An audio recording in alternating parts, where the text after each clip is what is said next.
être de ces sangs, ce qui nous brûle de l'intérieur, être de ces sangs, consume notre enveloppe extérieure. Oh, salut la belle gang, ça faisait un petit bout que j'avais pas fait de capsule, je suis content de revenir vers vous aujourd'hui. Aujourd'hui, c'est la capsule tant attendue du mémorandum de Dieu. Je sais pas si vous avez écouté le mémorandum de Dieu, mais je vous le conseille fortement.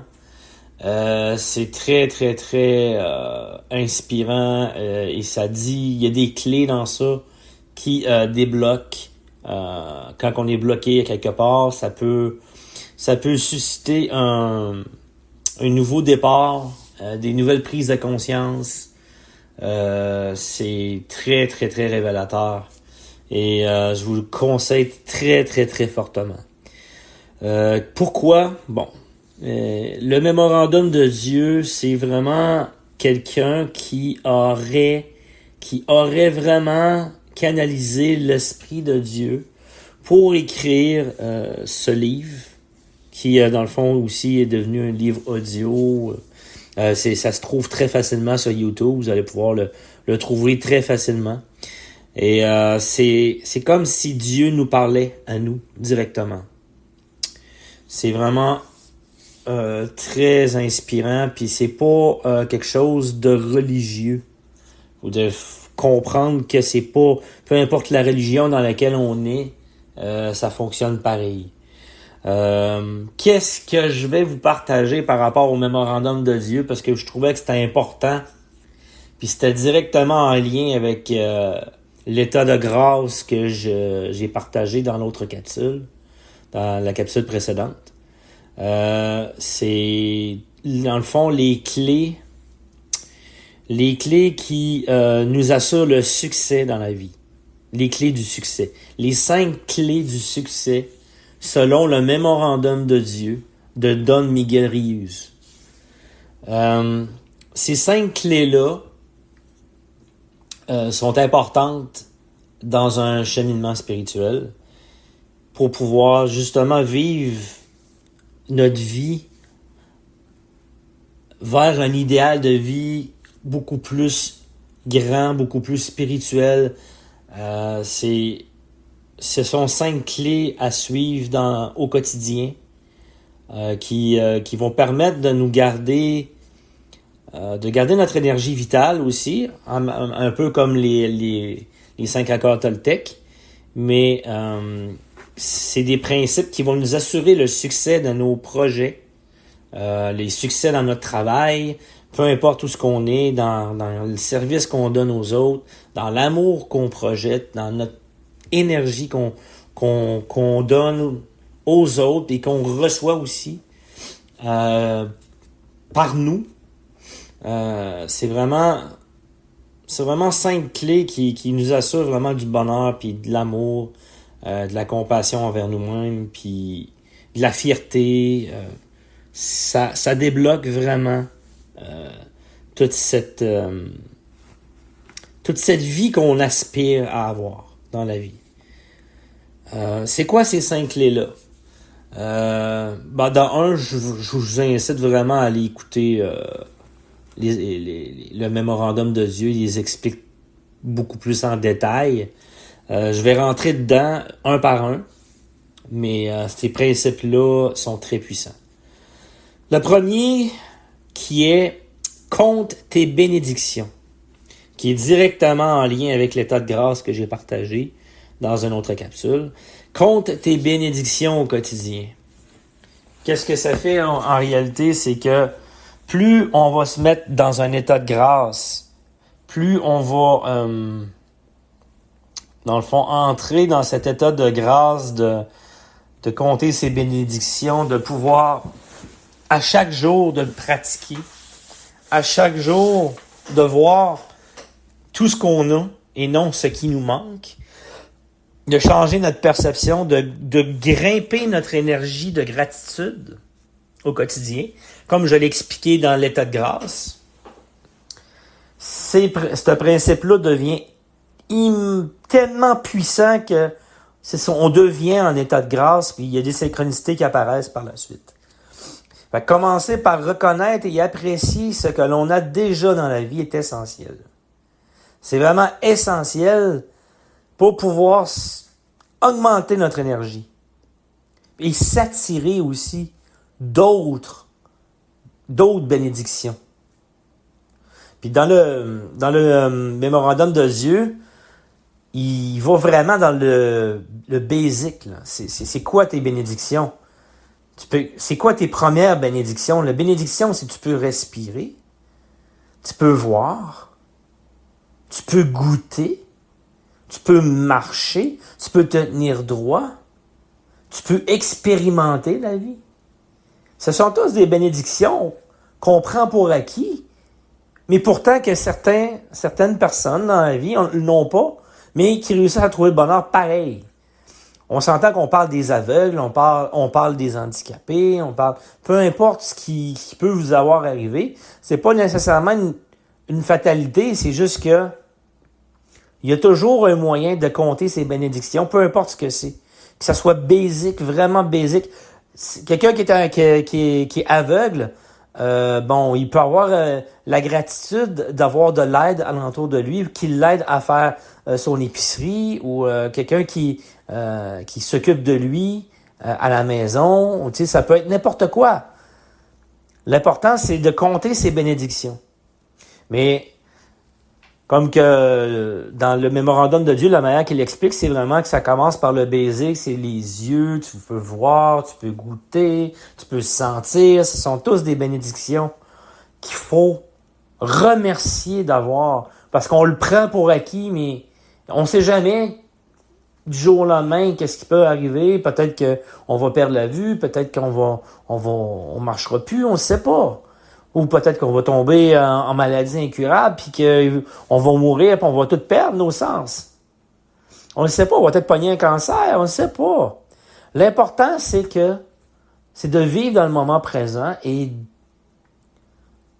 de remercier pour chaque chose que l'on a.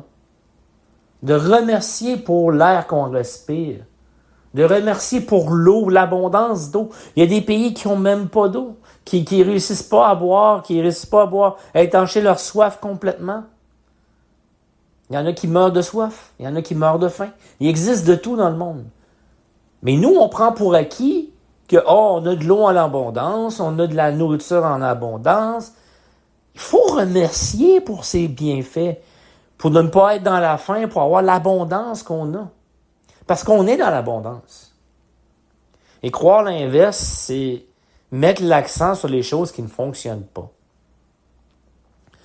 Fait que c'est important, je sais que j'en ai parlé, l'état de grâce, dans l'autre capsule, c'est pour ça que je vais quand même passer assez rapidement sur celui-là. Mais il faut vraiment être capable de se concentrer sur les petites gratitudes de la vie, sur toutes les choses au début lorsqu'on a de la difficulté à compter nos bénédictions, c'est de commencer par des choses basiques. Et après ça, on grandit en conscience, puis on va chercher d'autres bénédictions encore plus subtiles, encore plus grandes, encore plus énormes. Et même à avoir de la gratitude pour les épreuves qu'on vit. Les départs des personnes chères qui sont alentour de nous. On peut avoir de la gratitude pour la catastrophe qui est nous arriver, le feu, peu importe, il y a un cadeau, il y a toujours des cadeaux cachés dans peu importe la catastrophe qu'on peut avoir, il y a toujours un cadeau qui est caché quelque part, si on a les yeux pour le voir. Fait que c'est ça, je compte les bénédictions. Compte tes bénédictions, c'est la première clé du succès. La deuxième clé, c'est proclame ta rareté. Proclame ta rareté. Qu'est-ce que c'est, ça? Ça veut dire que chaque être humain sur cette terre est unique. Il n'y a pas personne de pareil sur toute la terre que toi. Personne ne peut être exactement comme toi en ce moment précis. C'est impossible qu'il y ait deux personnes complètement identiques sur Terre. Impossible.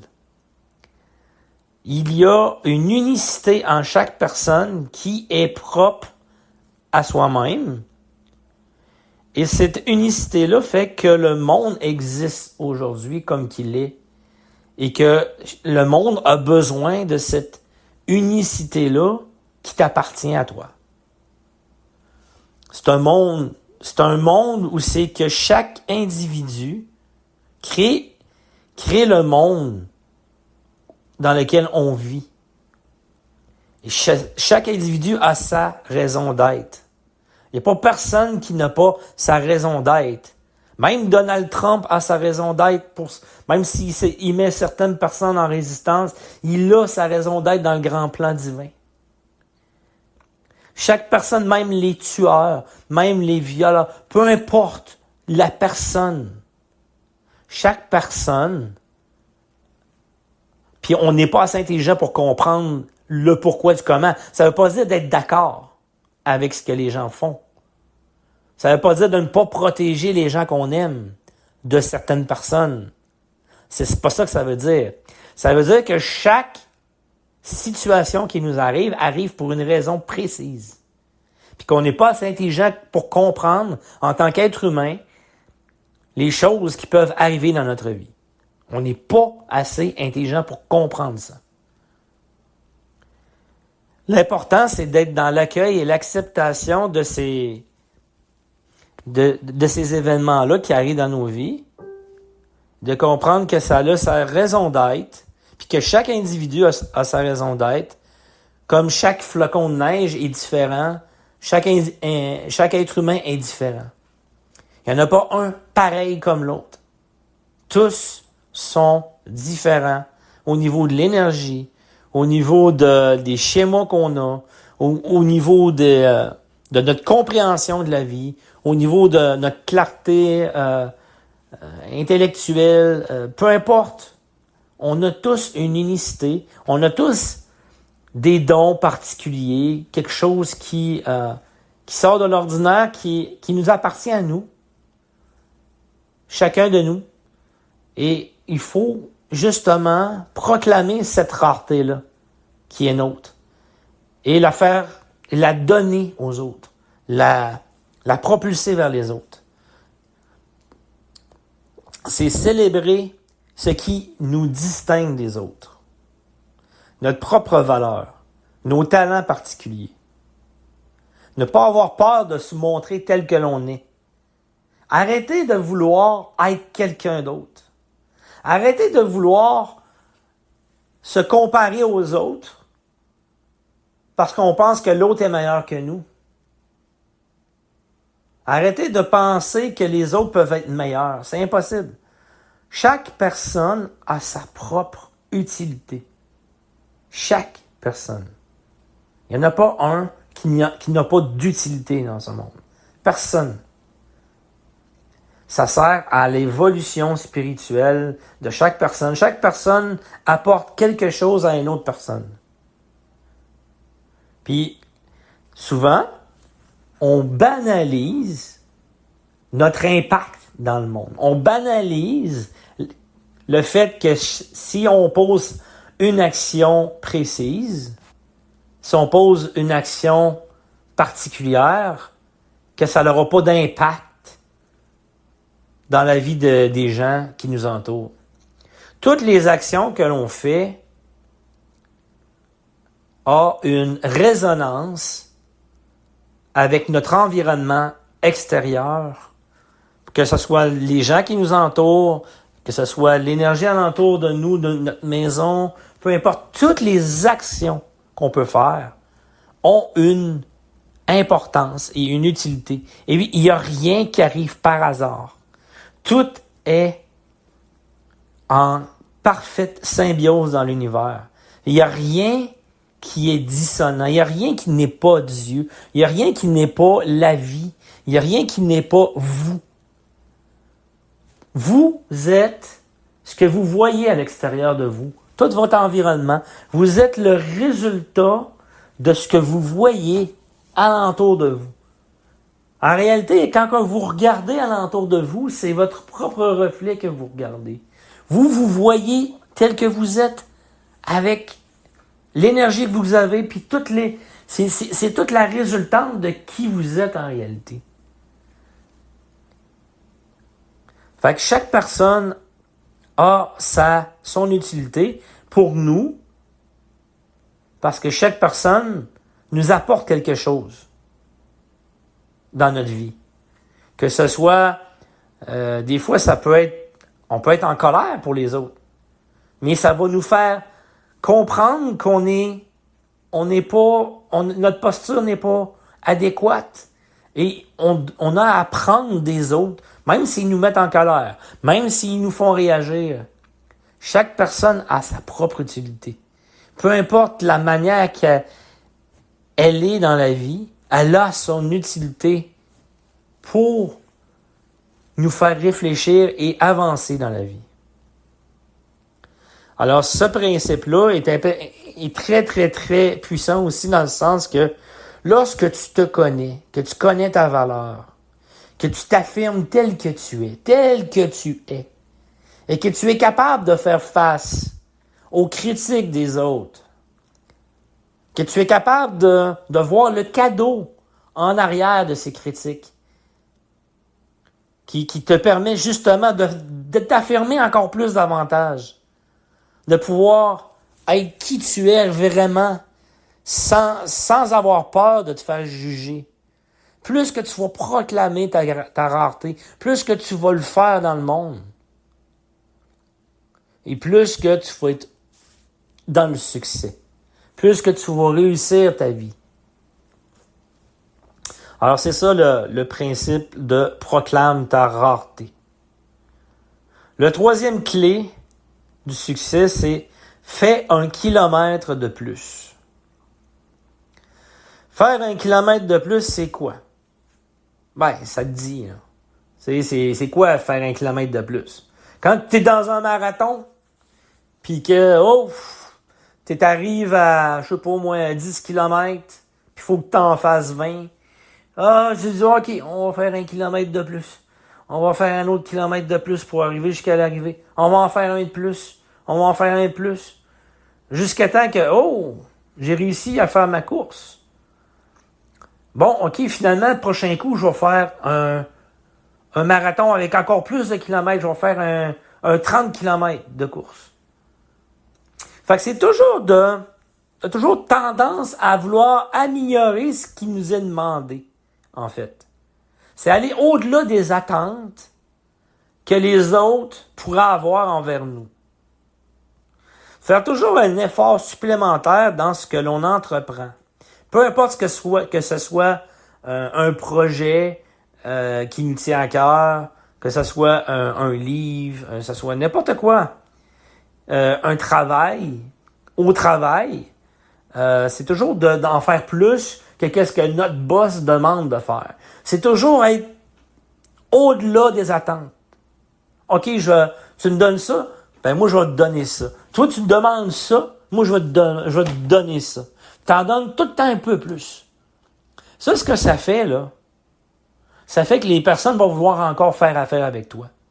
Ça fait en sorte que, tu vois, moi, j'étais supposé d'avoir ça, puis j'ai eu une gratuité. J'ai eu encore plus que qu'est-ce que j'ai demandé.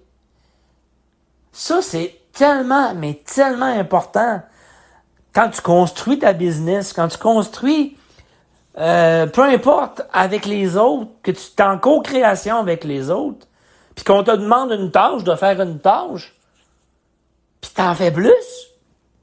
Les gens vont dire, c'est bien le fun de travailler avec lui. C'est sûr, là. C'est certain, là. C'est évident que ça va avoir un effet, là, que ça fait comme tu vas avoir du succès, puis les gens vont te demander, de travailler avec toi, ils vont vouloir être avec toi, parce que tu vas te donner toujours plus que qu'est-ce qu'ils te demandent. C'est important de comprendre. C'est un principe qui encourage toujours à donner le meilleur de soi-même et à faire preuve de persévérance tout le temps. Puis ça, c'est toujours tendre vers l'amélioration. Tout le temps, tout le temps, tout le temps. On montre notre engagement envers les standards élevés et on inspire la confiance et le respect des autres. C'est important, c'est tellement important.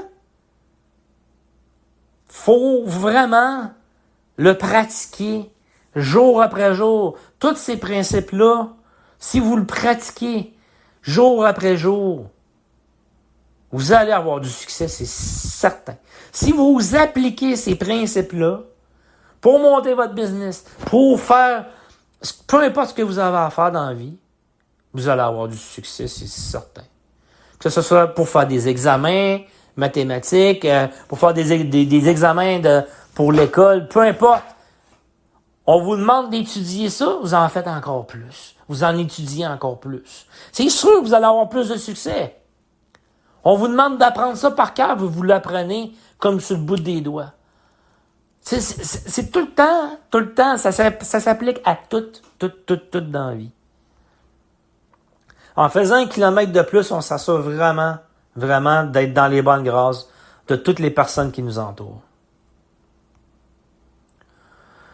La quatrième clé du succès, c'est utilise intelligemment ton pouvoir de choisir.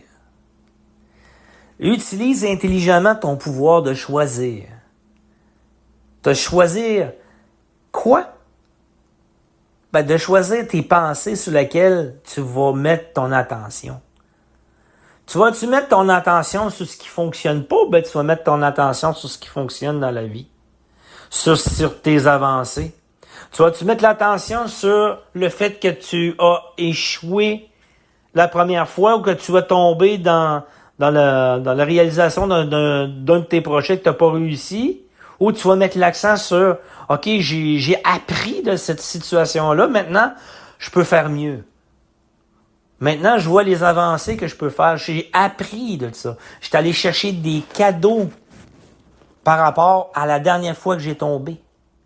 Je suis allé chercher une sagesse de plus. » C'est quoi le pouvoir de choisir? C'est le libre arbitre. C'est un pouvoir fondamental, le libre arbitre. Le libre arbitre, là, on a toujours le choix, la gang. On a tout le temps le choix. Même quand on pense qu'on n'a pas le choix, on a le choix. On a tout le temps le choix. De choisir ce qu'on veut. De choisir sur quoi on met notre attention. Puis de se ramener dans le moment présent quand on part en dérape, quand on part dans les histoires qu'on se raconte. De se ramener dans le moment présent. C'est tellement important.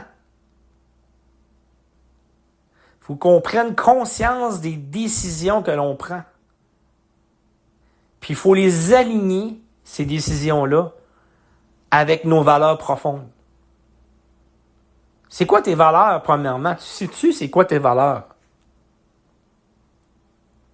Les valeurs, c'est qu'est-ce que toi te rend heureux dans la vie. Qu'est-ce qui te rend heureux dans la vie? C'est quoi tes valeurs? C'est quoi qui est important pour toi dans la vie? Tout ce que tu dois choisir dans la vie doit être aligné avec tes valeurs. Tout ce que tu choisis, sur quoi tu mets ton énergie, doit être aligné avec tes valeurs. Les valeurs, c'est quoi? C'est la liberté. C'est la simplicité. C'est l'abondance. C'est la facilité. C'est quoi tes valeurs? C'est quoi tes valeurs? C'est l'harmonie. C'est ça peut être n'importe quoi. Allez voir les listes de valeurs. Demandez à Google c'est quoi la liste de toutes les valeurs qui existent. Puis choisissez-en 5, 6 principales, 7 principales. Puis alignez votre vie en fonction de ces valeurs-là. Mais faites attention parce que tout change dans la vie. Si ces valeurs-là sont bonnes en ce moment dans votre vie, ça ne veut pas dire qu'elles vont être bonnes le mois prochain. Parce que ça change constamment. Il faut toujours refaire et se questionner sur c'est quoi mes valeurs fondamentales aujourd'hui même? C'est quoi qui me fait vibrer aujourd'hui, qui me met les étoiles dans les yeux? C'est quoi qui tu sais, moi, c'est la découverte. J'aime ça, découvrir des choses. J'aime ça, voyager. J'aime ça, voir des choses que je connais pas, puis expérimenter des nouvelles sensations, des nouveaux mets, goûter à des choses. T'sais, découvrir, pour moi, la découverte, c'est très importante. Il faut comprendre que nos valeurs peuvent changer en cours de route. Puis il faut toujours refaire l'exercice de savoir c'est quoi nos valeurs. Puis c'est en alignant nos valeurs avec qu'est-ce que l'on veut, puis on choisit, dans le fond, de mettre notre attention ou notre énergie dans des projets qui vont faire vibrer ces valeurs-là. Dans ce temps-là, là, quand on utilise intelligemment ce pouvoir de choisir-là, on s'assure un succès phénoménal. Tu vas toujours avoir de l'énergie pour faire ce que tu as à faire, parce que t'aimes ça. T'en manges, tu comptes pas tes heures dans ce temps-là, parce que t'es payé pour faire ce que t'aimes faire. Ils appellent ça l'ikigai en japonais, c'est ton ikigai. C'est ta raison de vivre, ton moyen d'existence juste. C'est quand on aligne notre vie avec nos valeurs, c'est que tout dans la vie qu'on fait, tout, peu importe ce qu'on fait, ne gruge aucune énergie parce que, au contraire, ça nous nourrit. Ça nourrit quelque chose en nous. Ça nourrit. C'est comme si on avait toujours de l'énergie. Pas compliqué. C'est ça. Puis c'est choisir, il faut choisir avec sagesse, en assumant la responsabilité de ses choix. Parce que ça se peut que tu te trompes, là. Ça se peut que tu te trompes. Que tu choisisses quelque chose, puis que finalement, je me suis rendu compte que c'était pas pour moi. Et moi, j'ai été faire un cours en programmeur analyste quand j'étais jeune. J'ai parti à la mi-session parce que j'aimais pas ça. J'aimais pas ça. Alors, je me suis trompé. Je dis bon, je pensais que c'était ça, puis c'était pas ça. Tu sais, sauf que moi, je connaissais pas ces principes-là à l'époque. Là, j'avais pas de la pleine conscience pour m'aider. J'étais loin d'avoir la conscience que j'ai aujourd'hui. Mais ces principes-là, quand on les applique, puis qu'on aligne vraiment notre vie, là, intelligemment sur le pouvoir de choisir, en assumant la responsabilité de mes choix, lorsque je me trompe, on peut créer une vie qui reflète ses véritables aspirations et éviter les regrets. Faut pas regretter même si on se trompe. Même si on se trompe, c'est pas grave. Ça nous a juste rapproché encore plus de ce que l'on voulait. C'est ça qu'il faut voir. Faut changer toujours notre posture, comment qu'on voit les choses. Aussi, c'est notre pouvoir de choisir. Choisir la posture dans laquelle on est. Est-ce que je suis dans une posture de gratitude par rapport au fait que j'ai eu un mauvais choix, entre guillemets, parce qu'il n'y a pas de mauvais choix. En réalité, c'est juste que tu te rapproches encore plus de ce que tu voulais. En ayant essayé quelque chose. Puis ça, ben, il y en a beaucoup qui en parlent. C'est, OK, en pratiquant l'essai-erreur dans la vie, OK, on essaye quelque chose. On se met en action vers une direction. Ça fonctionne pas. Ben, ça l'affine encore plus. On sait encore plus qu'est-ce qu'on veut par la suite. En ayant essayé plusieurs choses, là, après ça, on fait comme on ajuste exactement dans quelle direction on s'en va. Puis là, on finit par, à force d'essai-erreur, on finit par trouver exactement qu'est-ce qu'on veut. En alignant de plus en plus vers nos valeurs, vers qu'est-ce qui nous fait vibrer, en alignant notre vie, notre moyen d'existence vers ces valeurs-là, ben, on s'assure de plus en plus à choisir ce qu'on veut vraiment. Et non, oh, je vais essayer ça, peut-être que ça va marcher, sans penser à tes valeurs. C'est important. Les valeurs, faut que tu les connaisses sur le bout de tes doigts, tes valeurs. Faut que tu le saches. C'est comme, OK, mes valeurs, c'est ça. Puis moi, si ça passe pas ces valeurs-là, ben, je m'en vais ailleurs. Si ça ne fait pas vibrer ces valeurs-là, bye-bye. Je passe à un autre appel. Fait que ça, là, c'est important d'aligner notre vie intelligemment vers ça, vers nos valeurs, puis d'aligner notre pouvoir de choisir intelligemment. Après ça, la 5e et dernière clé du succès, c'est fais tout ce que tu fais avec amour. Ouais, avec amour. Pas en t'as pas fait ça, tu es obligé de faire ça, de travail, oui, ça. Non, ça m'écoeure, si maman travailler, si ça me tente pas, et puis là, tu te plains toute la journée parce qu'à Criff, t'as pas le goût de faire un travail que t'aimes pas, puis puis t'es pogné dans une routine parce que tes valeurs sont pas respectées. Faut comprendre, là,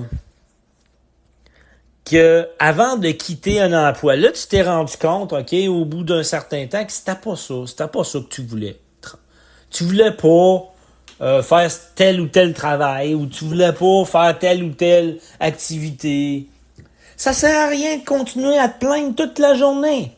De toute façon, il faut aimer avant de quitter. Il faut aimer une situation, peu importe ce que c'est, parce que sinon, ça va revenir. Si tu n'aimes pas, tu ne guéris pas. Si tu n'aimes pas, tu pourras jamais quitter quelque chose sans que ça revienne par la suite, parce que la vie est bien faite, elle va te ramener une situation similaire à laquelle tu as résisté pour pouvoir aimer. Tu as comme une deuxième, une troisième, une quatrième chance de pouvoir aimer inconditionnellement ce qui se passe dans ta vie. Alors, si tes valeurs ne sont pas respectées dans le moment, est-ce que c'est si grave que ça? Non. Faut en avoir la conscience, par contre. OK, j'ai conscience. Comme moi, j'étais dans l'armée. J'ai eu conscience à un moment donné que l'armée, c'était plus fait pour moi. Que fallait plus que je reste là. Que j'ai pris conscience que c'était plus une place pour moi. Que j'avais plus ma place dans l'armée. Que ça faisait pas vibrer mes valeurs du tout.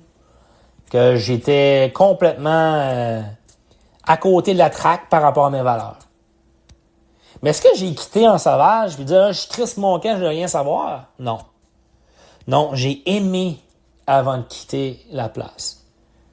J'ai décidé, bon, de toute façon, j'avais un processus à faire pour quitter, mais j'étais plus dans un environnement aussi. C'est comme si la vie m'avait mis dans un environnement, vu que j'avais accueilli et accepté, OK, moi, je reste focusé sur la direction de, OK, je sors de l'armée, OK? Parce que c'était ça mon but, c'est, OK, je fais des actions justes en direction vers mon pourquoi, OK? J'avais un but précis, mon but étant de sortir de l'armée parce que je le savais que c'était plus une place pour moi. Mais ce que ça fait, c'est que la vie t'épaule dans ce temps-là. Quand tu es en acceptation puis tu comprends que tu es en train de faire des actions, des petites actions justes en direction vers ton pourquoi. Ben, le pourquoi je voulais quitter l'armée, ça ne faisait plus vibrer mes valeurs. Ça faisait plus vibrer mes valeurs. J'étais plus ça. Il y en a que ça fait vibrer leurs valeurs puis qui sont bien dans l'armée comme dans une vieille paire de chaussettes. Il y en a qui sont bien là-dedans, qui ont besoin d'être là-dedans, puis qui se réalisent dans ça. Pas moi. Pas moi, pas avec la personne que je suis, pas avec mes valeurs, ça fonctionne pas pour moi. Puis c'est OK. C'est pour ça que chaque personne a son unicité. Chaque personne a ses valeurs qui lui est propre. Et moi, ma vie, c'est pas ça. C'est d'autres choses.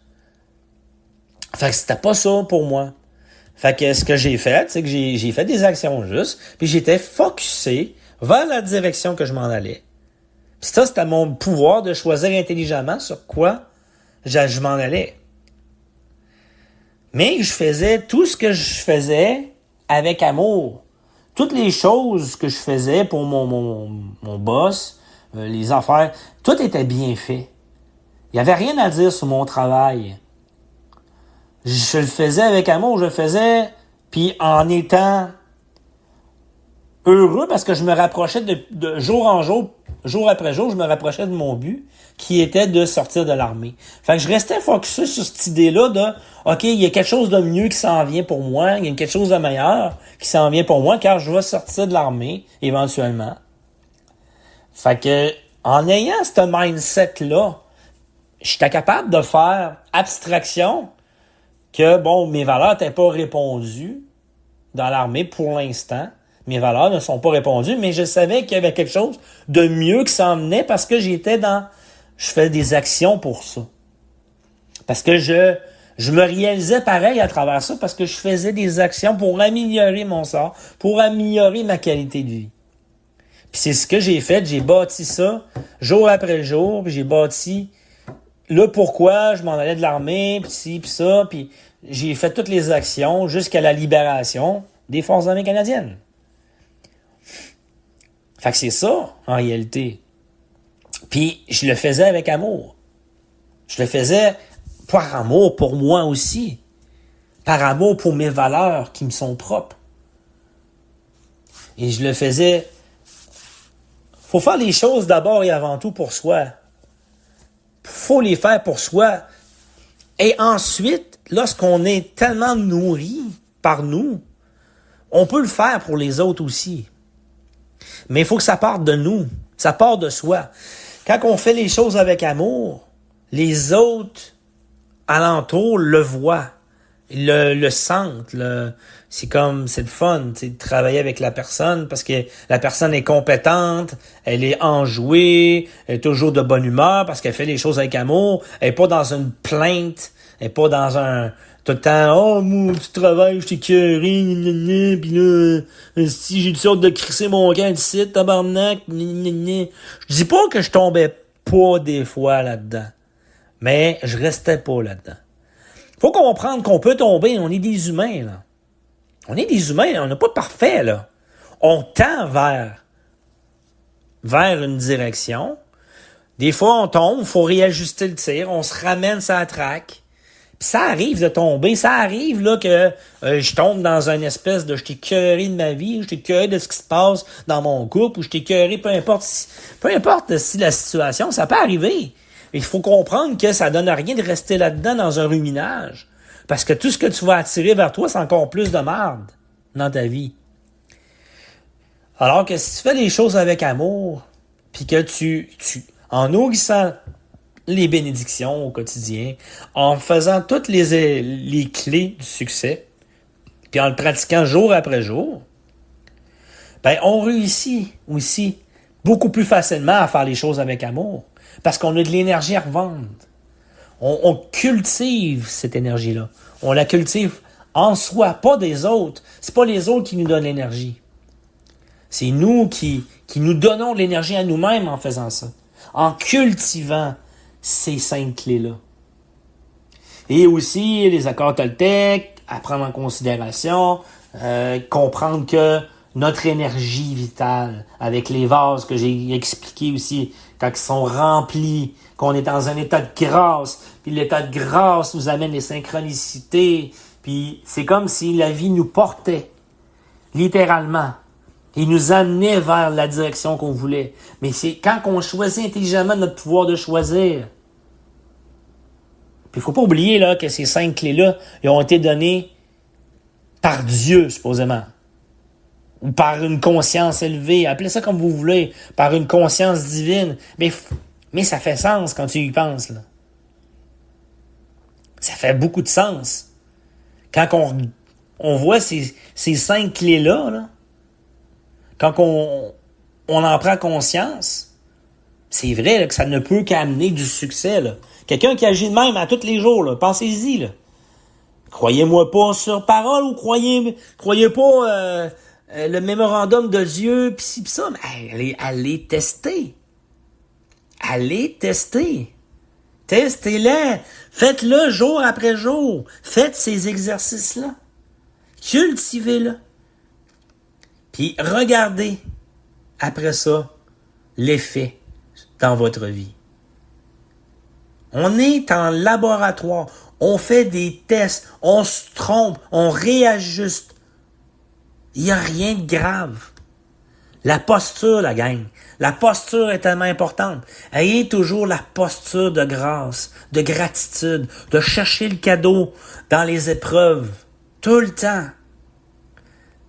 Compte tes bénédictions. Proclame ta rareté.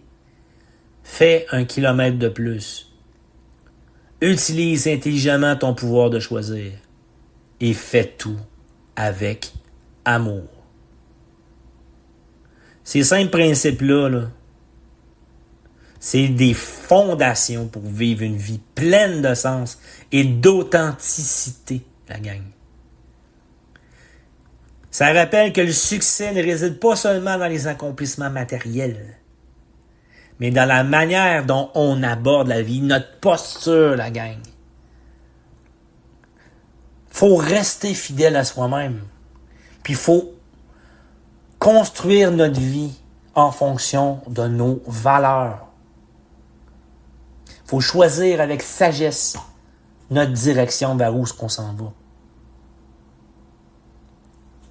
Puis il faut mettre l'amour au centre de chaque action que l'on fait. Fait que c'est ça la gang que je voulais vous partager. C'est tellement puissant, c'est tellement élévateur. Quand on y pense, là, pensez-y comme il faut. Là. Puis pratiquez-le. Voyez les effets dans votre vie. Je sais que ça fait une méchante différence. Je le vois. Je le vois dans ma vie. Tel un phénix, se consumer, reprendre vie à nouveau. Et tel un phénix, se sentir pousser les ailes dans le dos. Et renaître de ses cendres.